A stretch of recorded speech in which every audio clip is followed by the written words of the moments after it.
Well, it's another episode of the Zuul Runner build series, and today we are going to start working on the front shock tower. What we're going to do is we're going to take the stock B74 front shock tower and a stock T6 shock tower, modify the two to fit together. That way, if anything breaks, it's a lot easier to replace one of these two that we can buy off the shelf at the hobby shop, rather than machining a custom front shock tower that we would have to machine a whole new one again and take longer, and it's just going to be a pain. So this will be an easier solution. Hopefully this is going to work. Let's go ahead and head on over to the workbench and let's get started.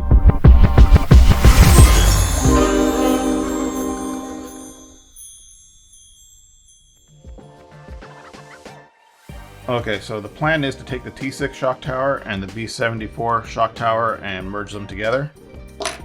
I believe the two holes here on the T6 shock tower will line up with the two holes here on the B74 shock tower. If that's the case, all we'll have to do is be able to mount this up using those two holes, using longer screws, and then transferring the upper holes here on the shock tower to here on the T6 shock tower, and that'll hold everything together. It'll be at the right height. They'll allow us to run the longer shocks. We'll just remove all of the unnecessary material from both shock towers and be done. So it should be easy, should work, and we'll see. So let's go ahead and get started machining on the parts. Okay, well, it looks like these holes are slightly off, maybe by half a millimeter or so. That's okay. I'm just going to take a file.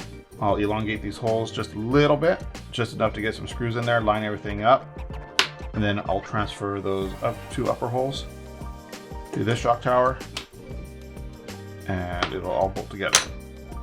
So let's head on out to the shop and get going.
now that we have the shock towers cut out and modified, I cleaned them up a little bit with a file off camera, just to make sure that they fit around the gearbox. Now it's time to go ahead and mount them on the chassis.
There you go, shock tower is all mounted up. Perfect length for the shocks. They'll go right on there, no problem. Should fit right on. Yep, perfect. So we'll need to rebuild the shocks, mount them up, and then we'll be able to continue on the next video. We'll be making the mount for the rear chassis rails. So there you go. Make sure you like, subscribe, and turn on that notification bell. See you the next time.